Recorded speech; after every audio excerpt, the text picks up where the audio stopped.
Boa noite, nós vamos dar continuidade ao nosso estudo de Apocalipse hoje.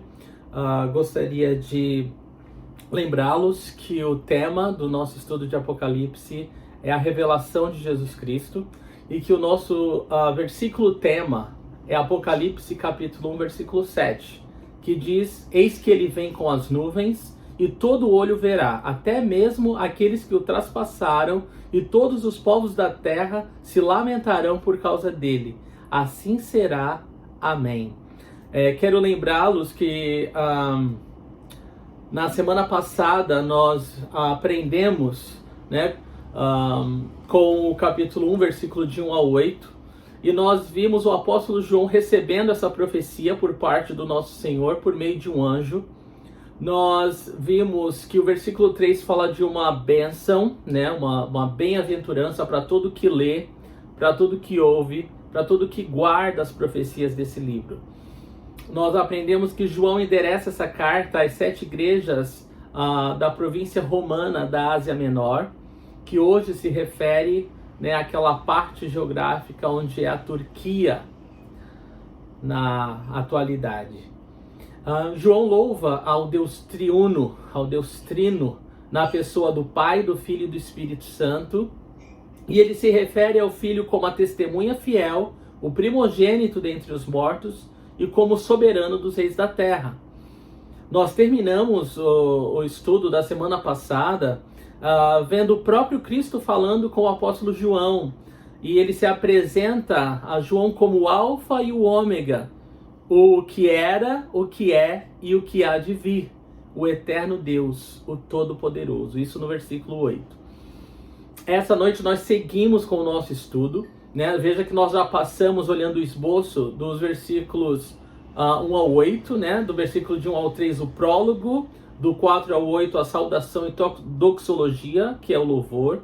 E agora nós partimos para a segunda parte do livro, que são os versículos de 9 a...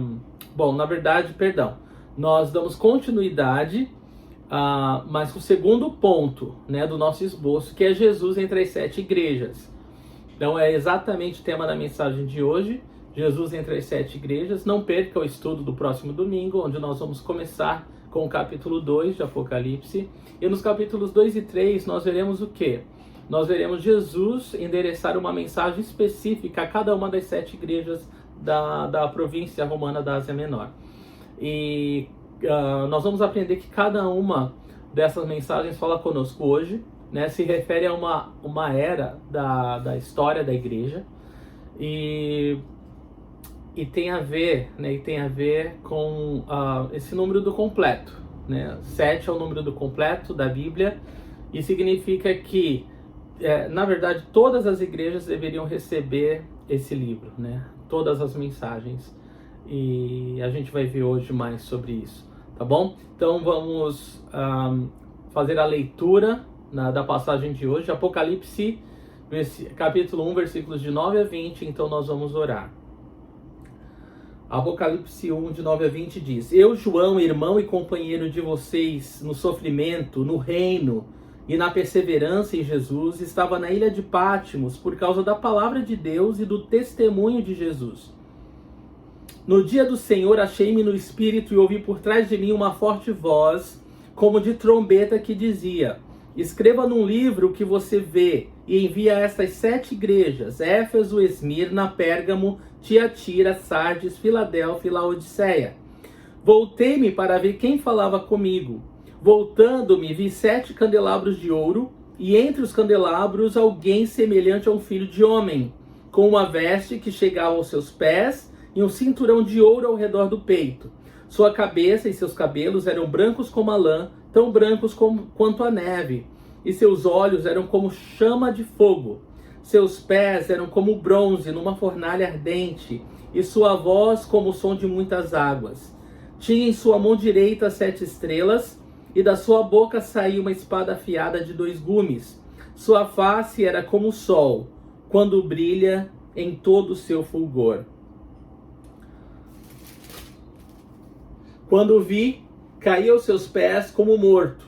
Então ele colocou sua mão direita sobre mim e disse: Não tenha medo, eu sou o primeiro e o último. sou aquele que vive. Estive morto, mas agora estou vivo para todo sempre, e tenho as chaves da morte e do Hades. Escreva, pois, as coisas que você viu, tanto as presentes como as que acontecerão. Este é o mistério das 7 igrejas que você viu em minha mão direita, e dos 7 candelabros. As 7 estrelas são os anjos das 7 igrejas, e os 7 candelabros são as 7 igrejas. Oremos. Senhor Jesus, obrigado, Senhor, porque o Senhor nos dá a graça de estudar a Tua Palavra, Senhor. O Senhor se manifesta através da Tua Palavra. Fala conosco, Senhor. Toca cada coração, transforma cada vida. Usa essa grande oportunidade, Deus. Nós damos liberdade ao Teu Espírito Santo para, Senhor, mexer em nós, transformar-nos, Deus. Transformar a Tua igreja. Senhor, nós te louvamos e te agradecemos, Senhor. E te damos liberdade, Espírito Santo de Deus, para fazer a Tua vontade em nossas vidas. Em nome de Jesus. Amém. Amém? Queridos, muito bem. No versículo 9, nós vimos aqui o apóstolo João escrever: Eu, João, irmão e companheiro de vocês no sofrimento, no reino e na perseverança em Jesus. Estava na ilha de Patmos por causa da palavra de Deus e do testemunho de Jesus. Eu quero chamar primeiramente a atenção de vocês para o modo que João escreve, falando dele mesmo, de si mesmo. Eu, João. Ele já havia se referido a ele nessa carta 2 vezes, e na terceira vez ele fala eu, João, como que vai começar a dar o seu relato, o seu testemunho sobre a profecia. É interessante que no Evangelho de João, capítulo 21, versículo 24, João se refere a si mesmo como discípulo que testemunha dessas coisas. Nas suas cartas, né, de 2ª e 3ª João, João se identifica como o ancião ou presbítero, mas aqui, de uma forma muito linda e muito próxima, ele se relaciona com seus ouvintes, com seus leitores, né, como irmão e companheiro, né? E ele fala eu, João, irmão e companheiro. Você vê que houve uma crescente, né? O testemunha que viu, que fala do que viu, que sabe, experimentou, aquele que cuida, chamado para cuidar, mas agora ele fala como irmão e companheiro. Ele fala, ele conhecia as igrejas para as quais ele escreve, eles conheciam João, aquele discípulo que era conhecido como filho do trovão e foi transformado para o discípulo do amor. Nesse era João, o apóstolo. E ele fala, olha, eu, irmão e companheiro de vocês no sofrimento. Era óbvio que João, assim como os irmãos para quem ele escreve, a igreja estava começando a passar por uma grande tribulação, uma grande perseguição, por causa da fé. Então ele escreve para encorajá-los, animá-los, e compartilhar, né, e se identificar com o sofrimento deles. É importante lembrar que, nós vamos ver em poucos minutos, João está numa ilha em Patmos, próximo ao mar Egeu. Era uma ilha que era uma prisão romana, a ilha, e ele não estava lá de férias, ele só não estava nessa ilha passando férias, ele estava lá porque ele havia sido levado para o exílio. Não é por acaso, né, que João simplesmente ele se tornou esse homem que não morreu como mártir, como os outros. Não foi por falta de tentativa, né? Tentaram matar João a todo custo, inclusive até num caldeirão de água fervendo, mas ele não morreu pela graça de Deus. Então eles mandaram João para essa ilha em Patmos para calá-lo, para silenciá-lo, né? Para ser forçado a trabalhar duro, né? Era uma prisão essa ilha, onde os prisioneiros tinham que trabalhar duro. E João está lá, já com idade, trabalhando duro na ilha de Patmos. Trabalhando forçado, de forma dura, né? Como uma tentativa de silenciá-lo, de calá-lo, né? Como ele diz aqui, né? Ele diz, irmão e companheiro de vocês no sofrimento, no reino e na perseverança em Jesus, estava na ilha de Patmos por causa da palavra de Deus e do testemunho de Jesus. Então ele foi colocado nessa ilha, ele foi levado para essa ilha para que fosse silenciado, né? Porque ele pregava a palavra de Deus e ele testemunhava de Jesus Cristo. Então essa é a razão pela qual João estava na ilha de Patmos. Mas eu quero chamar muito a atenção de vocês para essa palavra perseverança em Jesus. Ela é muito importante para nós. Essa palavra é a palavra hipomona no grego, e ela significa, ela tem a conotação de esperança, de fé e resistência.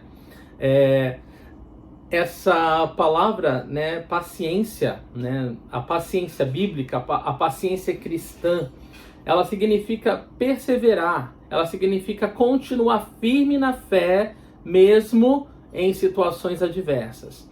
Então, a paciência, né, ser paciente na tribulação que a Bíblia fala para nós, essa paciência é isso, é continuar crendo, é continuar perseverando na fé, mesmo quando as situações não são boas, não são agradáveis, né? Assim como a situação em que João se encontrava e que os irmãos estavam passando, né? E que muitas vezes nós passamos também. Que Deus nos ajude a sermos pacientes nas nossas tribulações, porque não é algo fácil, simples, né? Não é algo humano. Nós precisamos da ajuda do Espírito Santo. A paciência é um fruto do Espírito Santo. E nós precisamos reconhecer a nossa grande necessidade, o nosso desespero diante do Senhor, de ter maior paciência. Que o Senhor nos ajude a sermos pacientes, irmãos, e perseverarmos em Jesus, né? Muito bem. As experiências de João, elas se assemelham, eu gostaria de ler isso para vocês, aos profetas do Antigo Testamento. Moisés, que escreveu o Pentateuco, os 5 primeiros livros da Bíblia, no deserto. Olha só as condições que Moisés escreve o Pentateuco. Davi escreveu muitos dos seus salmos enquanto era perseguido por Saul. Veja que situação adversa, complicada, difícil para escrever.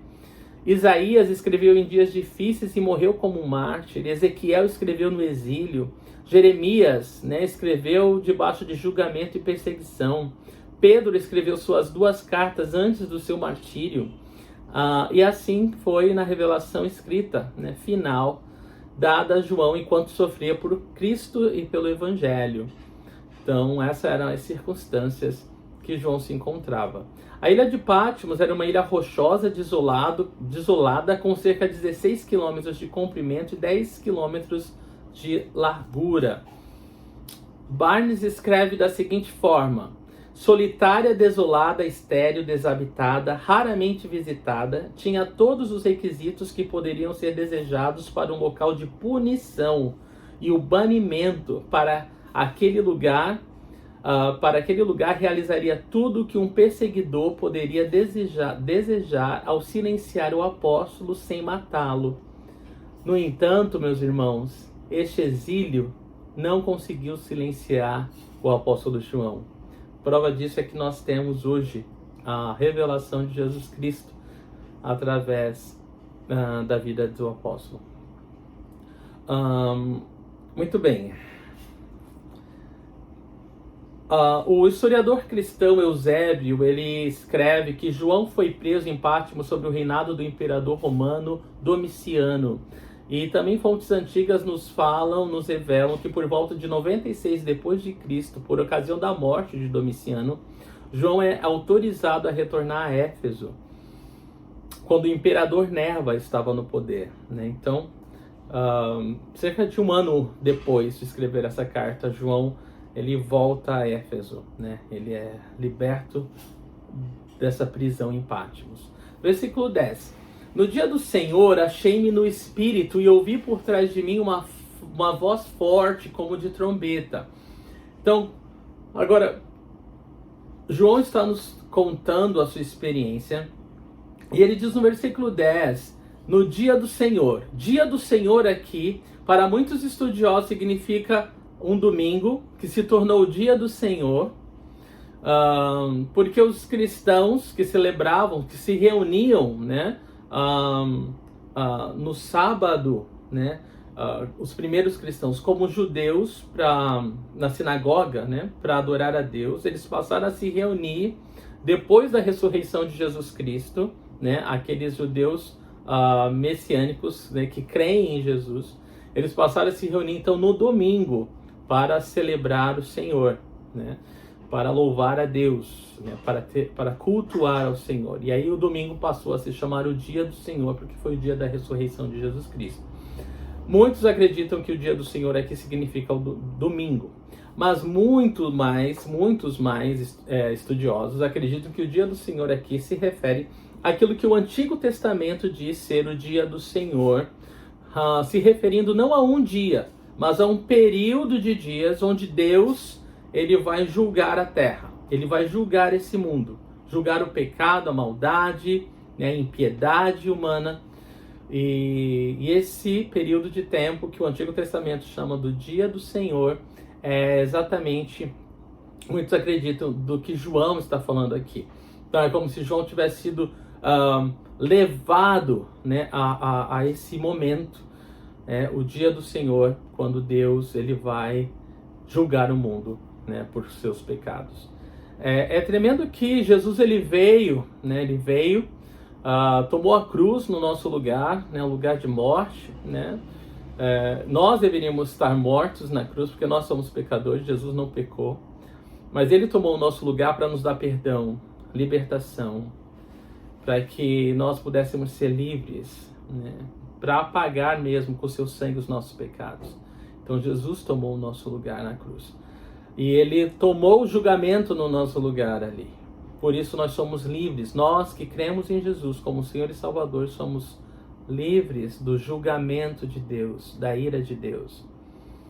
Porque Jesus já foi julgado no nosso lugar na cruz. Porém, esse mundo que rejeita o Messias, esse mundo que rejeita a salvação do Senhor, que rejeita a obra perfeita de Cristo na cruz, não aceita, não quer o perdão de Deus, vai ter que lidar então com seus pecados. Então, o julgamento de Deus vem para o mundo que rejeitou o perdão, o seu perdão e o Salvador Jesus. Então, Deus vai ter que derramar o seu julgamento. Muito bem, então, aqui está João, né, no dia do Senhor, e aqui ele fala que ele se encontra, achei-me no Espírito. Isso significa que ele foi tomado em Espírito, que ele teve uma experiência fora do corpo. Alguma coisa como Pedro, quando ele tem a visão do lençol se desenrolando, ou como Paulo, que tem aquela visão de ser arrebatado ao terceiro céu, ou como Ezequiel, quando teve a sua visão. Agora, João descreve essa experiência fora do corpo. E ele diz que ele ouve por trás dele uma voz forte, como de trombeta.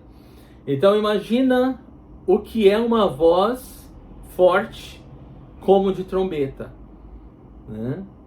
E imagina a santidade dessa voz, né? A pureza dessa voz. E essa é a voz que João ouve, né, vindo por trás dele, nessa experiência. E aí, nós vamos para o próximo versículo, mas antes eu quero dizer para você que João ele relata algumas vezes essa experiência, ou essa mesma expressão de ser estando no Espírito, tá bom? Ser arrebatado ou tomado, né? Uma experiência fora do seu corpo. Ele fala aqui, ele fala depois em Apocalipse 4:2, quando ele está no céu, ele tem uma visão do céu, em Apocalipse 4:2. Depois ele está no deserto, Apocalipse 17:3, e tem outra visão ali. E finalmente, num grande alto monte, no capítulo 21, versículo 10, em Apocalipse. Então essas 4 experiências o apóstolo João relata estando em espírito, ou tendo uma experiência fora do corpo, alguma coisa tremenda e sobrenatural. Muito bem.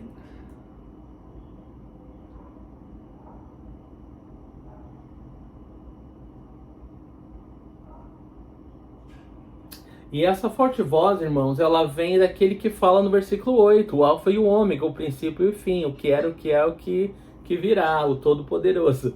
É de Jesus que João está ouvindo essa voz, né? Um pouco diferente daquela que ele ouvia enquanto caminhava com Jesus na terra. Porque primeiro Jesus veio como um cordeiro manso, né, pronto para o matadouro. Jesus nasceu para morrer, Jesus nasceu para a cruz.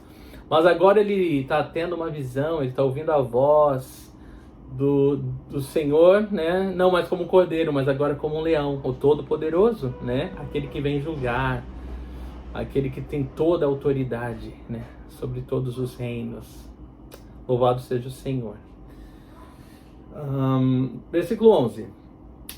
Essa voz dizia o seguinte: escreva num livro que você vê e envie a essas 7 igrejas: Éfeso, Esmirna, Pérgamo, Tiatira, Sardes, Filadélfia e Laodiceia. Então, João é ordenado a escrever a visão e tudo que ele ouvir num livro e enviar esse livro a essas 7 igrejas. Todas as igrejas receberiam o mesmo livro. E a mensagem de cada igreja iria junto, né, com a mensagem de todo o livro. Tremendo, né? Tremendo, porque nos deixa saber qual era a intenção muito clara de Deus nisso aqui. Algumas pessoas falam, mas por que essas 7 igrejas? Sendo que haviam outras igrejas nessa província romana da Ásia Menor, como a igreja de Colossos, por exemplo. Alguns falam, será porque essas igrejas formam, né, um círculo, olhando geograficamente? Será que é porque essas igrejas eram cartões postais da província romana? E a questão é que essas 7 igrejas, né, ou a condição, a situação, o estado, tudo, né, informa através disso. 7 é o número do completo, e acreditamos, né, eu acredito muito nisso, que essas 7 igrejas, elas falam de toda a igreja, né? 7 é o número do completo. Então, através das mensagens dessas 7 igrejas, Jesus está falando com todas as igrejas de todas as épocas, de todas as eras, né? Jesus está falando conosco hoje, através da mensagem a essas igrejas. Então, isso é tremendo, isso é real. A partir do próximo domingo, nós vamos ver cada mensagem para cada igreja, ver como ela se aplica à nossa vida hoje, tá bom? E é interessante, se você repara que 11 vezes no livro do Apocalipse, Jesus fala para ele, olha, anota isso. A impressão que dá é que se Jesus não fala anota, ele não ia escrever. De tamanho impacto, toda aquela visão e tudo aquilo que ele estava ouvindo, né, a experiência que ele estava tendo, causava nele, né? Então ele é lembrado para registrar todas as coisas que o Senhor está mostrando para ele.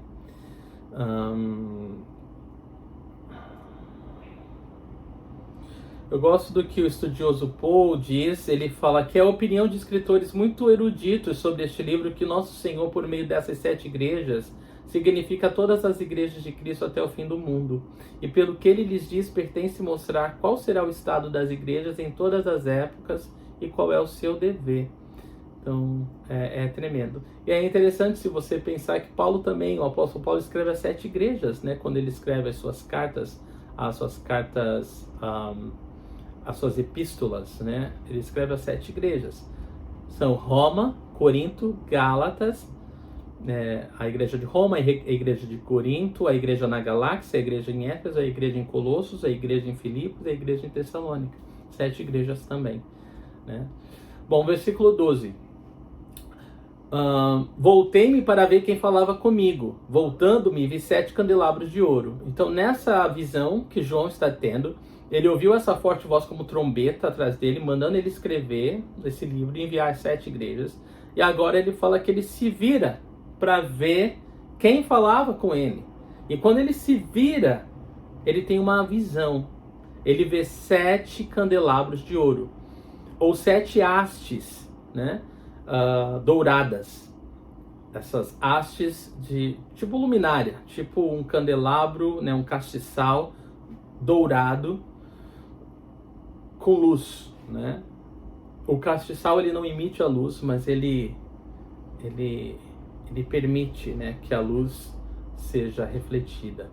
É muito interessante isso, essa figura, né? Principalmente porque cada castiçal significa ou representa uma dessas 7 igrejas, né? E a gente sabe que essas 7 igrejas representam a igreja de Cristo. Então João está tendo uma visão de Jesus no meio da sua igreja. Então ele vê esses 7 castiçais. No Antigo Testamento havia a manora, né, que seria um candelabro com 7 hastes, né,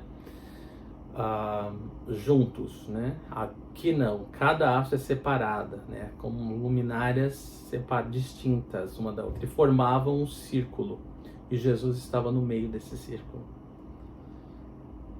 Muito bem.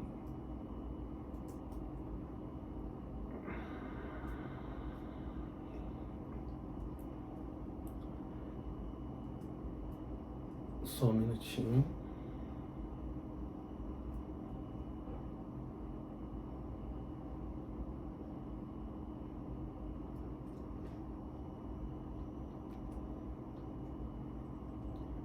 A gente já...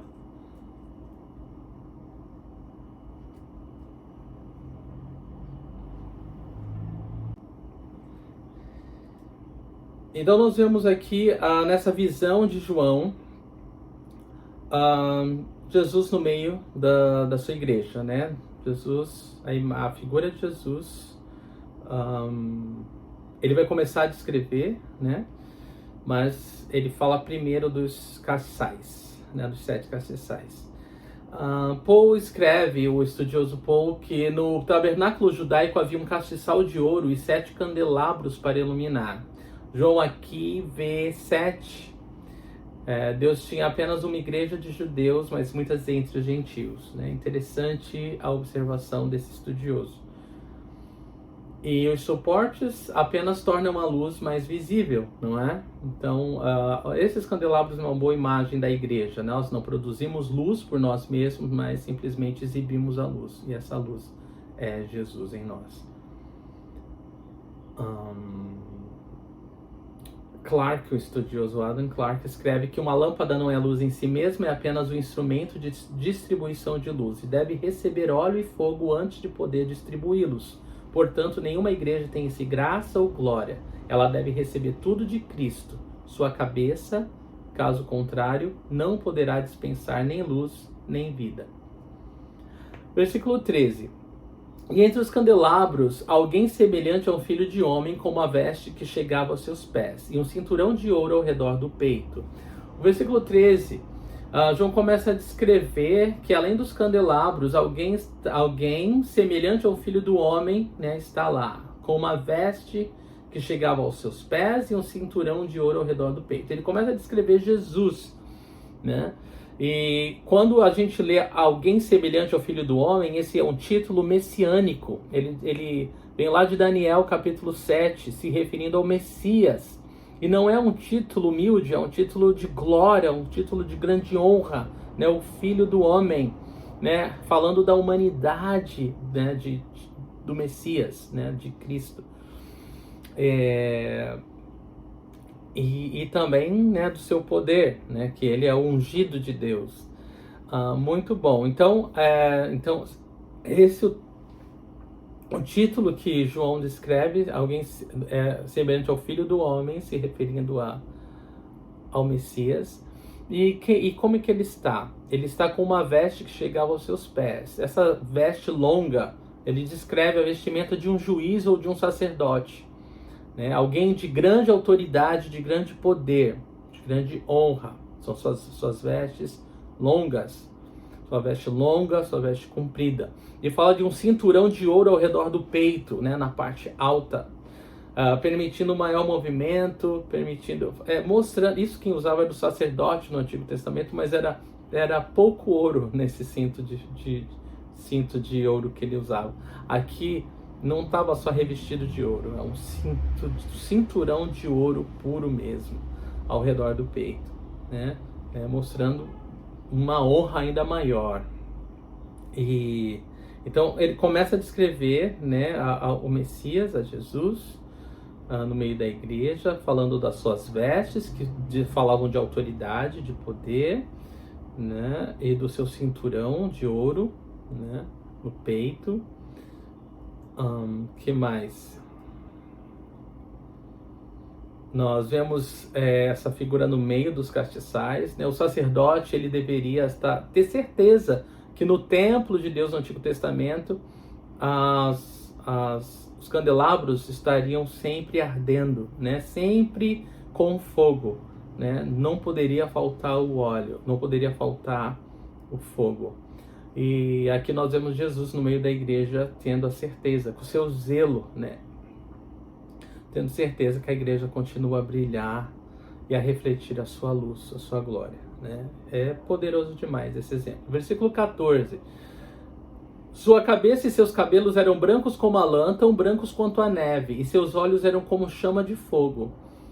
Então vejam mais duas características de Jesus aqui no meio da igreja. A primeira delas falando sobre sua cabeça e seus cabelos, brancos como a lã e tão brancos quanto a neve. Então a brancura, né, dos cabelos do Senhor aqui, né, fala de pureza, extrema pureza. Veja que ele fala, eram brancos como a lã, tão brancos como a neve. Há uma ênfase na pureza do Senhor.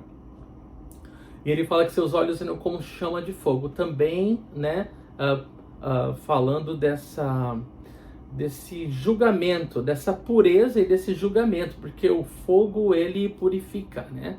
Então, esses olhos como chama de fogo falam do fogo da purificação e do julgamento também, né? Então, tremenda, mais duas características desse ser, da descrição do Senhor, né? Ele vai tecendo aqui a imagem para nós. E ele fala no versículo 15: seus pés eram como bronze numa fornalha ardente, sua voz como o som de muitas águas. Então, mas duas descrições: os pés como o bronze numa fornalha ardente. O bronze é esse metal forte, né, que era usado até mesmo no Antigo Testamento, no templo, para queimar coisas, para purificar coisas, né? Era um metal resistente, um metal forte, um metal para ir no fogo, né? E está falando também de purificação aqui, né? Também está falando de purificação, de pureza, de santificação. Seus pés eram como o bronze numa fornalha ardente e sua voz como o som de muitas águas, né? E aí você para imaginar essa voz que soava como trombeta a princípio para chamar a atenção de João, mas agora ele descreve com o som de muitas águas. E eu fico imaginando não uma cachoeirinha, não uma cascata, não uma torneira de casa aberta, mas o som das cachoeiras de Foz do Iguaçu, por exemplo. Imagina o som de toda aquela quantidade de água jorrando água. As cataratas do Niágara, né? Eu fico imaginando algo forte e poderoso, porque essa é a ideia. João está descrevendo do melhor modo que pode. Tamanha majestade, tamanho poder, tamanha glória que ele está tendo nessa imagem, desse som que ele está ouvindo agora.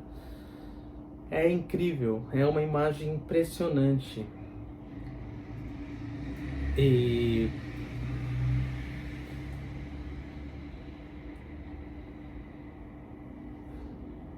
eu gosto do que Clark ele diz. Ele fala que, visto que o fogo está ligado ao julgamento, esses pés como bronze numa fornalha ardente falam de alguém que passou pelo fogo do julgamento e saiu com uma pureza refinada. Jesus passou pelo fogo do refinador, né? Então ele tem essa autoridade, essa experiência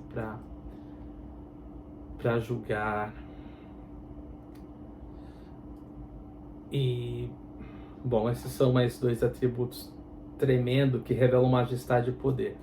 Agora, versículo 16: tinha em sua mão direita 7 estrelas, e da sua boca saiu uma espada afiada de 2 gumes. Sua face era como o sol quando brilha em todo o seu fulgor. Vamos prestar atenção nessas 3 características? Primeiro, a sua mão direita tinha 7 estrelas. Já já a gente vai falar sobre essas 7 estrelas. E eu vou dar um spoiler para vocês. Essas 7 estrelas se referem aos 7 anjos das 7 igrejas, tá? A gente já volta aí. Mas aqui fala também que da sua boca saiu uma espada afiada de 2 gumes, né? E uma espada afiada de 2 gumes é interessante pensar, Porque você não tem onde pegar, né, uma espada de 2 gumes. Ela é afiada e cortante dos 2 lados, mas essa espada, ela não está entre seus dentes como um Dom Juan de Marco, um Zorro da vida, não. Ela sai da sua boca. Né? E essa espada afiada fala da sua própria palavra, a palavra de Deus, a palavra viva de Deus, mais afiada, né, do que uma espada de 2 gumes, que purifica, que corrige, que penetra, né? É o verbo vivo, é a palavra viva, essa espada de 2 gumes. E essa espada, ela fala também, ela tem essa conotação de justiça, né? De justiça, tá bom? Então o Senhor vem preparado para julgar a terra, né? Ele veio para nos salvar dos nossos pecados, mas agora ele vai voltar para julgar a terra.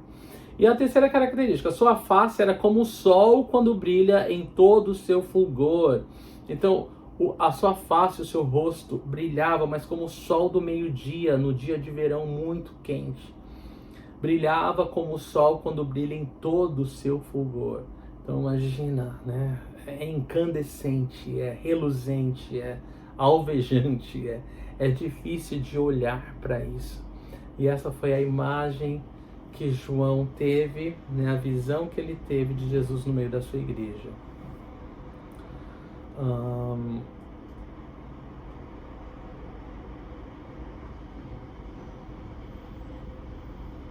Muito bem.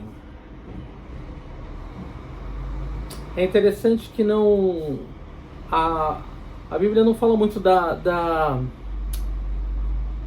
aparência de Jesus, senão aqui, né? Ou em Isaías 53, 53, quando fala que não havia nele nenhuma beleza, né, que pudéssemos desejar. Mas é interessante que ainda que João tivesse uma imagem de Jesus, né, na terra, ou até mesmo depois da sua ressurreição, deve ter chamado a sua atenção que esse Jesus era um pouco diferente daquele que ele deitou a cabeça, né, no peito, né, à mesa, que ele andava, porque esse Jesus descrito aqui é o Jesus vitorioso, né, o Jesus todo-poderoso, que vem julgar a terra, governar a terra com retidão e justiça. E Deus, ele é amor e ele é também fogo consumidor, né? Então é tremendo, porque eu acredito que nós vamos passar a eternidade conhecendo a Deus, e eu amo o modo que a Bíblia revela o Senhor, como o Senhor se revela através da sua palavra para nós. Então esses atributos na descrição de Jesus, eles falam sobre onipotência, justiça, soberania, majestade, verdade e amor de Deus. Spurgeon disse que o que você vê na mão direita de Cristo, 7 estrelas, no entanto, quão insignificantes elas parecem quando você vê a sua face. 7 estrelas, né? São estrelas e as 7 delas, mas quem pode ver 7 estrelas? Ou aliás, 70.000 estrelas, quando o sol brilha com sua força. Quão doce é quando o próprio Senhor está tão presente em uma congregação que o pregador, seja ele quem for, é completamente esquecido. Rogo-lhes, queridos amigos, que quando forem a um local de culto, tentem sempre ver a face do Senhor em vez das estrelas em suas mãos. Olhe para o sol e você esquecerá as estrelas. Quem se importa com as estrelas quando nós temos o sol? E é verdade, irmãos. Jesus, ele tem que ser o principal, ele tem que ser o primeiro, ele tem que ser o único nas nossas vidas e no nosso coração.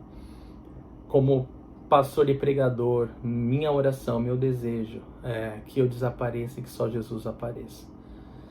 Que as pessoas possam sair daqui certas de que elas ouviram a Deus e viram a Deus e esquecer de mim. E essa é a nossa oração, tem que ser a nossa oração. Muito bom.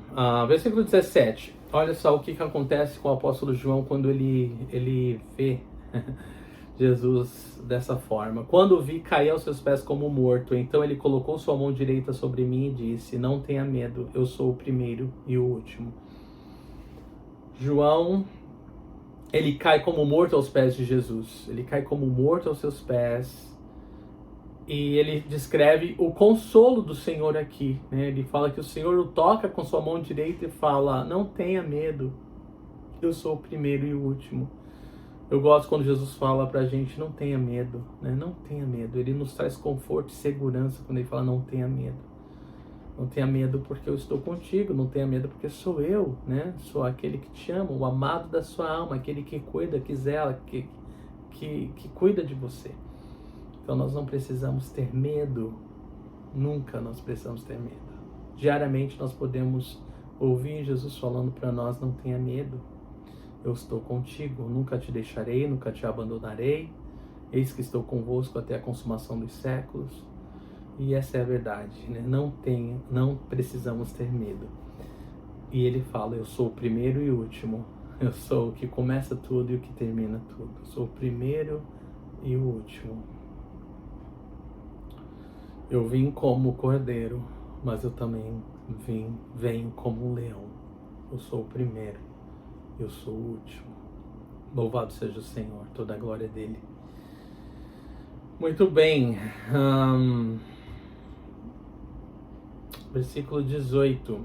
Sou aquele que vive, Jesus diz. Estive morto, mas agora estou vivo, para todo sempre, e tenho as chaves da morte e do Hades. Então Jesus deixa muito claro para João que ele vive, ele é aquele que vive, ele é o Deus vivo. E ele esteve morto, mas agora vive para sempre. Ele morreu para nos salvar, no nosso lugar, mas porque ele nunca pecou, ele venceu a morte. Ele teve vitória sobre a morte. Ele venceu a morte. Ele precisava vencer a morte como homem e assim tirar o poder de Satanás, né? Tirar o poder de Satanás. Quando ele fala que eu tenho as chaves da morte, do Hades, é porque Jesus ele tem agora as chaves da morte e do inferno na mão. O diabo não tem nem sequer as chaves, né, do inferno. O diabo não tem poder nenhum sobre as nossas vidas. Jesus na cruz, ele tirou toda a autoridade de Satanás sobre aqueles que creem. E Satanás sabe que seus dias são contados, né? Jesus, ele deixa muito claro: eu sou aquele que estive morto, mas agora estou vivo para sempre e tenho as chaves da morte e do Hades. Então todo o controle, Jesus está dizendo aqui, estão nas mãos do Senhor, sobre a morte e sobre a vida. Todo o controle sobre a morte, sobre a vida, está nas mãos de Jesus. Ele conhece cada fio de cabelo, a quantidade de cabelo que temos na cabeça, os dias de vida que temos na terra. Ele sabe cada situação, cada tribulação, cada problema que passamos e o quanto passaremos por esses problemas. Ele sabe tudo. Tudo está em suas mãos. Ele é o soberano, o todo-poderoso. Não há ninguém que se compare a Jesus Cristo. Louvado seja o Senhor, não é? Muito bem. Versículo 19. Escreva, pois, as coisas que você viu, tanto as presentes como as que acontecerão. Então, Jesus fala para João escrever as coisas que ele ouviu, né? Tanto as presentes como as que vão acontecer. Então, aqui ele lembra a gente desse esboço do livro, né? As coisas que você viu. As coisas que João viu até esse momento, elas se referem a esse capítulo 1. Né, as coisas que ele viu, as coisas presentes, né, as coisas que ele vai ver, as coisas que são, é o capítulo 2 e 3, que são é a situação dessas 7 igrejas, às quais Jesus está enviando uma mensagem. E as que vão acontecer se referindo ao tempo do fim, ou ao julgamento que será derramado. E eles vão começar a ser revelados quando João ele tem essa visão no céu a partir do capítulo 4. Tá bom? Então, se você gosta de anotar, você pode escrever as coisas que João viu, Apocalipse 1, as coisas que são, Apocalipse 2 e 3, e as coisas que vão acontecer, Apocalipse de 4 a 22. Essa é a divisão do livro.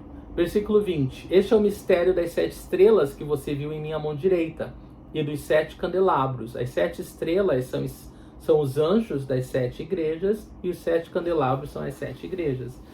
Né? Então, é isso. A visão de João, né, de Jesus no meio da igreja é essa. Né? E ele está no controle, ele é o Todo-Poderoso, ele tem toda a autoridade sobre a sua igreja, conhece todas as coisas. E essa descrição ela é muito importante para os próximos estudos, porque para cada igreja Jesus vai destacar uma dessas características que João viu. E eu acredito que tem tudo a ver com a situação da igreja e a necessidade da igreja. Mas veja, esse é o mistério, ele fala, né? Os 7 candelabros são as 7 igrejas, né, que nós vimos, e as 7 estrelas são os anjos de cada igreja. Algumas pessoas falam, esses anjos são anjo da guarda das igrejas, anjo guardião, né? Ou o espírito de cada igreja, né? O que é isso? As pessoas se perguntam. E anjo significa mensageiro, né? A Bíblia, a própria Bíblia se refere, usa esse termo anjo mensageiro para se referir a pessoas. Então é bem impossível, né? É bem impossível que esses anjos que se referem sejam os pastores das igrejas. Então observa que Jesus ele está no meio da igreja e ele tem os pastores das igrejas em sua mão direita. É interessantíssimo isso, né? E aí eu mal posso esperar, né, com aquilo que está adiante de nós nesse livro, tá bom? Então vamos orar, agradecer ao Senhor. Pai Santo, obrigado, Senhor, pela Tua palavra, ela é tão tremenda e tão poderosa, Senhor. Senhor, ela sempre fala conosco, Deus, ela sempre cumpre o propósito pelo qual o Senhor a enviou. Então anima meus irmãos a ouvir a Tua palavra, Senhor. Fortalece a sua fé e, Deus, continua, Senhor Deus, a se revelar para nós através, Senhor, desse livro maravilhoso. Que revelação tremenda o Senhor deu ao apóstolo João, Senhor, uma das maiores revelações do Senhor, ó Deus. Nós somos tão felizes e abençoados por poder conhecê-la, estudá-la, Senhor. Então, à medida que nós avançamos nesse livro, Senhor, vai mostrando, capacitando, Senhor, tocando e transformando as nossas vidas, Senhor. João, ele teve essa revelação numa ilha, Deus, debaixo de sofrimento. Sabemos que muitas vezes teus servos, ó Deus, no momento do sofrimento, onde eles mais te conhecem, Senhor. Então eu oro, Deus. Eu não sei como cada irmão ou cada irmã está se sentindo, passando nesse momento, mas eu sei que o Senhor quer se revelar a cada um, Deus. Então fala, age, opera poderosamente como o Senhor gosta de fazer, Deus. Tu és o dono da igreja, Tu és o Senhor da igreja, Tu és o cabeça da igreja. Senhor, nós só podemos existir por Tua causa, Senhor. Então toma o nosso coração, Senhor, e continua a nos guiar em nome de Jesus. Amém. Deus abençoe, queridos. Fiquem na paz do Senhor e até domingo.